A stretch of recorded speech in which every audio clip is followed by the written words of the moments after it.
Hello, everybody. I should like to thank the organizing committee, and specifically, I should like to thank Bamidis and his precious team for their assistance and their they're helping us continuously with the space life sciences. So I will talk a little bit about the human presence in space and health consequences. Unfortunately, the time is very limited. I have to speak very quickly, and I will try to give you the best I can. So I will start just with a Greek philosopher, Aristotle, and Aristotle said, "The physi του ιδένω ρέγεται άνθρωπος." That's it. That means by nature humans yearn to learn and explore, because most of the time we're asking ourselves why we want to go to space, because it's in our genes to explore. So before humans, monkeys went into space, and we have here Albert. Albert is a monkey in 1948, but he didn't make it. He was suffocated during flight. 1 year later, Albert too tried, and he survived, but he died on impact. And then another animal, Laika, you all know, the Soviet space dog, who became one of the first animals in space. And there is actually, I put that for Dorin, with that stamp, because it's the Romanian stamp from 1959 with Laika, the little dog in space. Then we have the man in space in 1961. You all know Yuri Gagarin. He launched into space for 15 minutes aboard Vostok 1. And then the big mission, human landed on the moon. And we have the famous saying by Neil Armstrong with Apollo 11, that's one small step for a man, one giant leap for mankind. So the expansion of human spaceflight to low Earth orbit and beyond over the past 40 years has provided a challenge to clinicians responsible for the health and safety of astronauts. That's why space medicine is currently entering an evolutionary phase of incorporating the understanding of the physiological changes associated with human spaceflight into the prevention, diagnosis, and treatment of illness and injury in space, but the most important is also leading to Earth applications, which we're going to talk today in our experience. So what is now the difference between Earth's and space atmosphere for humans?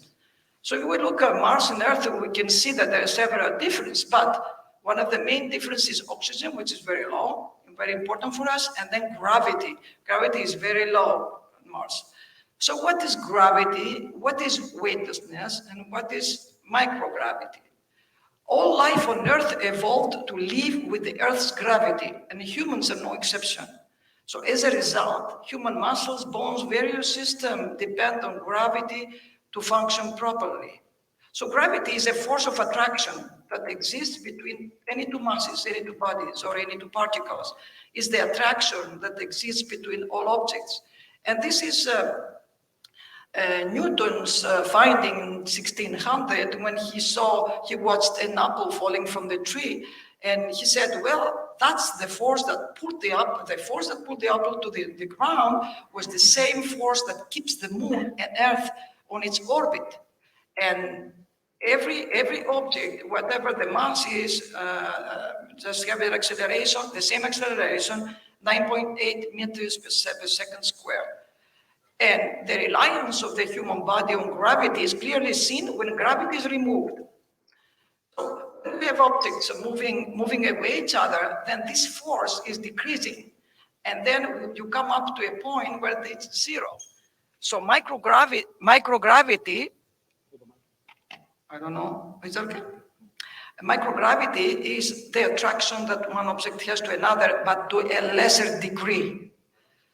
Once in orbit, spacecraft and space stations are microgravity environments where there is no gravity. So the microgravity environment of space is very important because the only factor that triggers everything on Earth, gravity, is not there. It's removed. So it's very important to see the mechanism behind this, besides the gravity. So astronauts are not really experiencing weightlessness. We're talking about weightlessness, but it's not weightlessness what they experience. They experience a free fall. It's like you are on an elevator, it never stops. That's what they are feeling. And since there is no resistance, all objects will drop at equal rates. We see now a parachute jumper, a skydiver, he's not in free fall because there is a resistance acting on him. So space travel became a reality in 1961. Then a lot of people have been in space, staying from 2 hours until a year and more. And we are hoping that in 21st century, and already started, humans will travel for sightseeing in space, or perhaps live in space. But before space can become a safe, habitable place, we must solve any problems. Aerospace is the right science that establishes the countermeasures to overcome the physiological effects of space. So life in space looks fun, but it places demands on the body. Strange things happen to the human body when people venture into space, and the familiar pull of gravity, which is a signal that tells the body how to act, vanishes. Space travel poses several problems for humans. First of all, the lack of gravity, and we'll talk about that a little bit analytically, the fluid redistribution, dehydration, muscle deterioration, a weakened heart, loss of bone density, disorientation, weakened immune system. Then we have the problem of lack of food, water, and oxygen. We cannot survive without them. The third problem is the psychological effects, depression, anxiety, loneliness, isolation, confinement, insomnia, stressful situations, which is not a very friendly environment. And we have also radiation. We know that on Earth we're protected by a magnetic field. The absence of this shield in space exposes astronauts to greater amounts of radiation, and we can have, it can cause also damage to our DNA. Years after exposure to space radiation, many astronauts have developed cataracts, which is a clouding of the lens in the eye. We have the short term, and then we have the longer term, if we stay longer in space, effects. What we see then is all the systems may be affected in longer stay in space. So let's see the changes more analytically. So the first thing you feel when you go to space is space motion sickness. Most of the people, the majority of astronauts and cosmonauts feel the same way, which is caused by conflicting information that brain receives from the eyes and the vestibular organs in the inner ear. So eyes can see which way is up and down inside the space shuttle because they know what looks like the floor or the ceiling. They know. But if they close their eyes and they just rely on the vestibular system, which works only if there is a pull of gravity, and gravity is not there on the space shuttle or in space, then there is no information. They don't know which way is up. And since gravity is not there, then you don't know. So all the mechanoreceptors of the body are fooled, can be fooled by the absence of weight. I just say an example, a Gemini astronaut woke up in the dark and saw something floating around, and he was wondering what it is, and then he realized in a moment that that was his watch on his hand. He didn't even realize his hand. So in microgravity, there is no natural up and down determined by our senses. If you close your eyes in space, how do you determine which way is up? You can't, actually. So you feel like upside down. Then your brain gets confused and you get nausea and disorientation, which may lead to vomiting and loss of appetite. But the good thing is that after a few days, the brain adapts by relying solely on the visual inputs. 60 to 70% of the astronauts experience these symptoms, which is not very comfortable in the beginning, but since in a few days it finishes. Astronauts suffering from space motion sickness may get a headache, loss of appetite. They feel like a knot in their stomach and find it difficult to work. Some astronauts, of course, get sick and vomit. but that will leave in a few days. So now the second big thing is the redistribution of fluids. So on Earth, gravity pulls the fluid to the legs. In space, there is no gravity, so the fluid goes from the legs to the head, chest and head. So once this is done, and this is the redistribution, and the head is flooded from fluids, your face is congested, your sinuses will feel congested, and you have a headache, and you can see that before to the left hand and after how it's inflated. And why we call that the puffy face syndrome? Because there is this fish at your right side of the screen, which is called the puffy, and that's how we called it the puffy syndrome. So now all this fluid goes up on the head, and then but passes through the kidneys. And kidneys said, "Well, I'm overflooded. I have to urinate and stop drinking water, so you're not thirsty anymore." And you lose like 20% of blood volume and 1 to 2 liters of the whole fluids. And the loss of fluid concentrates blood cells. And that, what it does, it causes the decreasing of the hormones, erythropoietin, because it's a hormone that stimulates red blood cells, but we don't need, we said. So the decrease of the red blood cells leads to anemia. And the number of red blood cells will decrease about 15% in 3 months, and then will return to normal. So now the change in blood volume also is followed by the blood volume generally, less energy, and the heart will shrink in size because it's not enough blood to work. One way to deal with the fluid, I'm just mentioning a little bit here, is the lower body negative pressure, which is a device that sucks, it's a suction like a vacuum cleaner, sucks the lower body. As you can see in the picture, from the middle body up to the legs, it's sucking the fluids. So it simulates like you are standing, which is, of course, not very comfortable 30 minutes every day. You have muscle atrophy, especially the muscle that we use on the ground to fight gravity. Also, we have 20% of the slow twitch fibers become fast twitch fibers, which are smaller in size. And then fatigue in space is very important. A serious problem can affect performance, irritability, diminish concentration, and decrease reaction time. So space travelers sleep very poorly in space. They sleep on an average of 2 hours less than everybody else.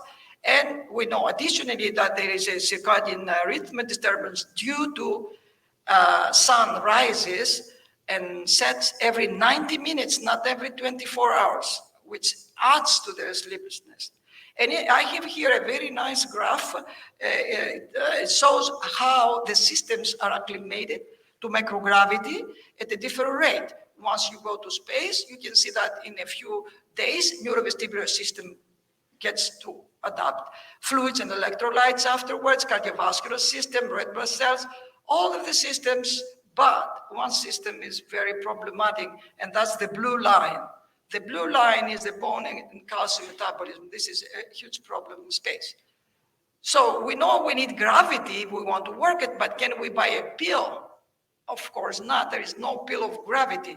So what we're trying to do, use other ways. So minimize loss of muscle and bone with exercise, treadmill, rowing machine, bicycle, 2.5 hours every day. Astronauts are working out, but the result is not effective. It's partially effective. We know, though, that muscles are adaptable tissues. If you increase the load on them by lifting weights or exercise, they get stronger a little bit, but this is still a problem. So after only 11 days in space, microgravity can shrink muscle fibers as much as 30%. Fortunately, muscles can recover, But what's happening if we go to Mars? I mean, we have to find a way to a countermeasure to prevent this problem. And now we come to the bones, and space travelers can lose on the average of 1 to 2% a month. An osteoporotic person loses type 1 loses, I think I have it, loses 3 to 4%, and type 2 per year. And type 2 loses 1% per year. And here in space, we lose 2% per month. This is way beyond the limits. So here, what we see, we grow higher. I mean, we get height when we go to space because the spine decompresses and you are taller in space. You can see the right image. So all of the bones that were used to just carry the body weight and all that, all these muscles, we don't need it anymore. So they decrease about 1 to 2% a month. Here is what I told you before, and I will go ahead with the next problem. So now we don't need bones. Yes, but calcium, where it goes? Calcium, unfortunately, goes everywhere, and we come up with painful kidney stones. And then we get to the female astronauts. When we are on the ground, we have gravity pulling the blood. There is no problem. But when we're in space and there is no gravity pulling the blood stays there and causes like clotting, even toxic shock, bleeding into rather than inside the uterus. And then another problem is the virus shielding. It's a huge problem in space as well. And we know now that there are some latent viruses very activated often, and this is a concern, and a lot of money are thrown into research for that, especially now with COVID. So this can make astronauts susceptible. So about the medication you're using, mostly, this is in 1992, but generally that's about the system medication that they are using. The number is not the same, like first for pain, second for the motion sickness, they need that, especially in the first days. And then for sleep disturbances, this is a big problem in space. And then the gastrointestinal and some other problems. Okay, now we adapted. Now we have to return to Earth. That's the problem. Now, what can we do? Gravity is pulling us, and the heart is so small, muscles are so weak, bones are not very strong. And then the other thing, all this fluid comes up from the head to the legs. So head is not having enough blood, so it's fainting. This is a big problem. Now we need time to readapt, okay? And that will happen in a few days.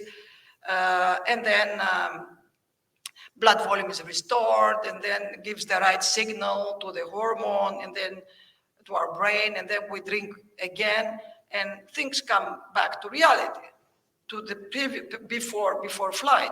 So the bone recovery almost never comes to the pre-flight data. Here we can say that from 3 to 6 months space flight, we really need like 2 to 3 years to regain most of the lost bone. You really have to exercise a lot, both in space and after returning, before going to space and after returning. But to stay longer in space, they will need countermeasures. Besides the high level of fitness, we need something additional. So far, we used anti-juice suits, okay, to increase the total peripheral resistance. We use supine position because that helps the heart, increases central venous pressure, so pressure doesn't drop. We have exercises, we said, the lower body negative pressure, partly effective. Salt solution we use to increase the viscosity of the blood, so we can increase the blood pressure. This is all done so far. We have special medication like midochrine, which is a selective alpha-1 adrenergic agonist, and it does constriction and increases blood pressure, because that's the problem. So the most promising so far is human centrifuge. That's one of the most promising before flight and after flight, especially for long duration flights. Actually, there should be, and they are working on that and on research, there should be a centrifuge on board, which is not easy because it's a very heavy device. Actually, the volume is so much. So much more research needs to be done to develop countermeasures to the various changes in microgravity. And this research must be conducted both on Earth and in outer space. And the results will help to improve the health of astronauts and pave the way for long-term space explorations as a trip to Mars. But also, I'm telling you, this is very important also, all this information will give an innovative way to treat osteoporosis. We have a lot of people with osteoporosis, and this will be a solution. So that's about the first part. I tried to do it because I had only 10 minutes. I did it in 15, I think.